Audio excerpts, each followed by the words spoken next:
Many in the media are accusing former President Trump's campaign of sharing a video that they say contains Nazi imagery. Is that fair? Let's watch the ad. What happens after Donald Trump wins? What's for America? The economy booms. American energy is unleashed and an end to crushing taxes. The border is closed and the largest deportation in history is underway. No more wars as we focus on home.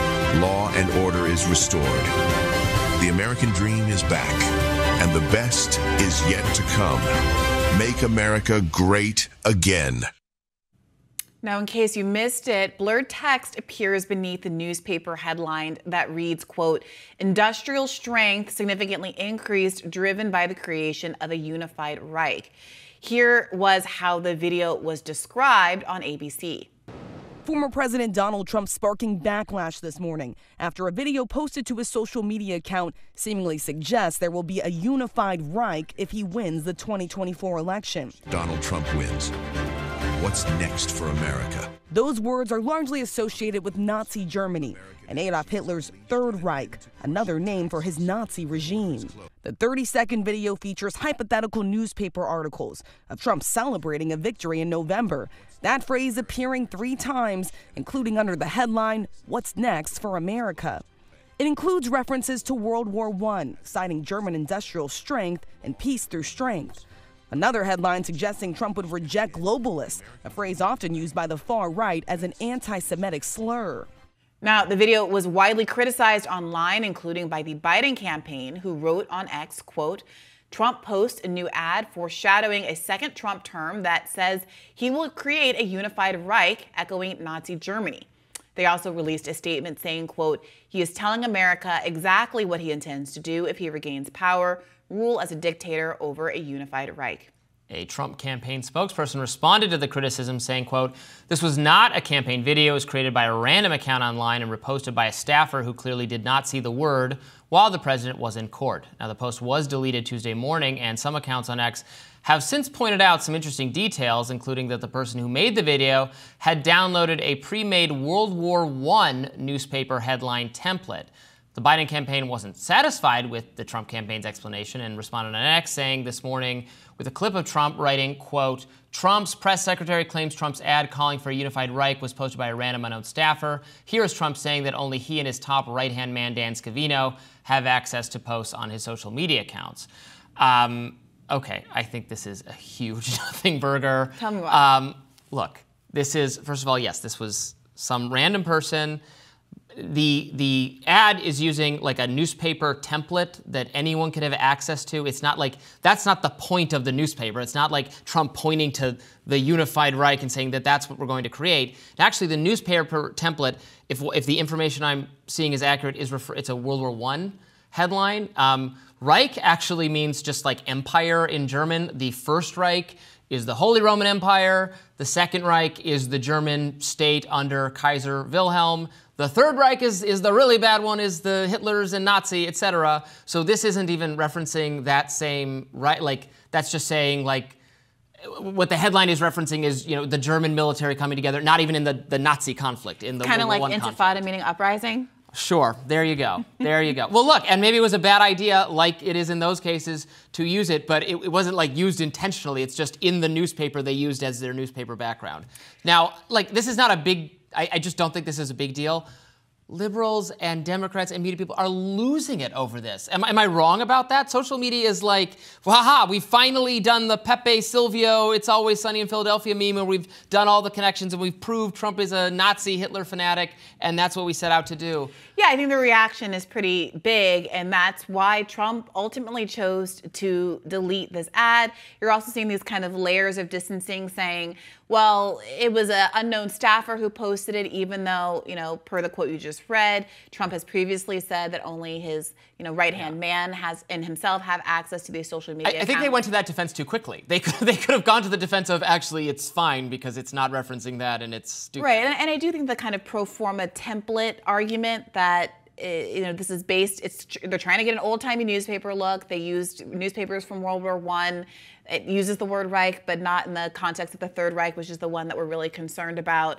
This is bad optics, but it doesn't really mean anything. I think all of that is perfectly fair. But I do think it's worth noting that the reason why a story like this gets so much traction is in part because there have been a number of other kind of instances of Trump seeming to court a more fringe right-wing as a cohort of the American public, whether it's having dinner with self-described white supremacist Nick Fuentes, whether it was in the wake of Charlottesville saying there were very fine people on both sides, when there were Proud Boys marching saying that, depending on how you heard it, you will not replace us or the Jews will not replace us.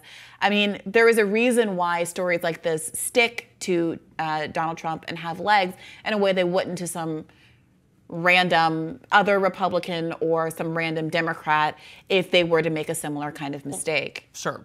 Trump bad, but it's interesting to me what kind of things get corrected in the media. Like right now, I'm seeing high-profile Twitter account after high-profile Twitter account on the Democratic side, Biden-Harris headquarters account. This isn't officially with the campaign at all, but it's an account that has like 300,000 followers saying, Trump in this ad is calling for a unified Reich. Like that's not even what like that phrase appears in the background of a newspaper. Like it's not.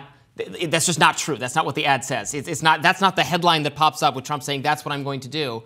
Like it's totally mischaracterizing the ad, and I'm seeing that over and over and over and over again on social media. Are there going to be any fact checkers? Are there going to be any misinformation people, swooping in with their little alarms going off and going woo woo? That's not actually what the ad says. Of course not. Yeah, that makes conservatives very upset. I would argue that it also doesn't especially help Democrats. I mean, I was listening to Pod Save in America podcast on my way to work this morning, and they were talking about a speech that Trump recently gave at the NRA convention, and they were complaining that Democrats, frankly, in line with what you're saying, focus on some kind of superficial alarmist stuff instead of talking about the substantive things that Trump says he's going to pursue if he's president again. He was joking about having a 3-term presidency at this thing. He was talking about undermining the one substantive piece of gun legislation that's been passed in the last 20 years or so that was very bipartisan, which both sides really like, that just asked for things like red flag laws and, not allowing criminals to buy guns. Why are so many Democrats failing to make the pitch that says, you want a common sense gun reform? You got it under Biden, but Trump wants to undo it. You think that we should have a democracy and you only get 2 terms as president? Donald Trump's joking about being another FDR and not in a good way. Why does it seem like there's so much of a focus on stories like this that are not just substanceless, but are kind of largely just not real and are misrepresenting the intention of an underlying ad instead of the real things that Donald Trump says he's going to do? And I think the answer to that is, it's easy. Yes, it's hard to persuade people. It's easy to say. It's like some magic solution. This reminds me so much. Do you remember the OK sign thing, where all these iconography media experts saying, that person made the OK sign, so that's their secret Nazi. Again, no normal person associates those two things. So the vast majority of people doing that are not trying to make some secret Nazi code. I mean, the people who are supposed to be fact-checking or correcting or calling out the conspiracy theorists end up sounding like conspiracy theorists themselves half the time because they're so obsessed with this stuff. Yeah, I mean, I think that is true. I also think that it's true that like the HH88 thing, where double eights mean Heil Hitler. There have been times when 8s just turn up. I know it's your birthday. I got a lot of 8s in my various screen names for things because my birth date is 8/8/88. Yeah, but it is also true that people do use that. Not because I'm a white nationalist, but because that was the day I was born. Yes, I know. Right? But that's the point. Sometimes it is a coincidence, and sometimes there are people who actively deploy that symbol, or the symbology, and the plausible deniability of it all is why it's such a fun and cheeky symbol for white nationalists. And you can't entirely blame people for being on guard, especially in a time that we live in, given, all of the tempers and discourse around Israel and anti-Semitism and these protests and all of the things. You can't blame people for being hyper-vigilant at a time like this, especially when you have a candidate like Trump who has courted, and I cannot emphasize this enough, chosen to have dinner with someone who's an avowed white supremacist. than the Kanye dinner. Is that what you mean? Well, that too, but I was talking about Nick Fuentes. Right, who I think he attended the dinner. Yeah. Yeah. I mean, Trump's defense of that is that he invited Kanye. He did not know that he was going to be bringing Nick Fuentes. He didn't know who Nick Fuentes is, and I actually did, rare for Trump, say that he would not. I think he did not apologize for that, but said he would not have had dinner with Nick Fuentes if he had known. So there you have it. We actually have another one of these stories-ish to get to today involving Supreme Court Justice Samuel Alito. Stay tuned for more.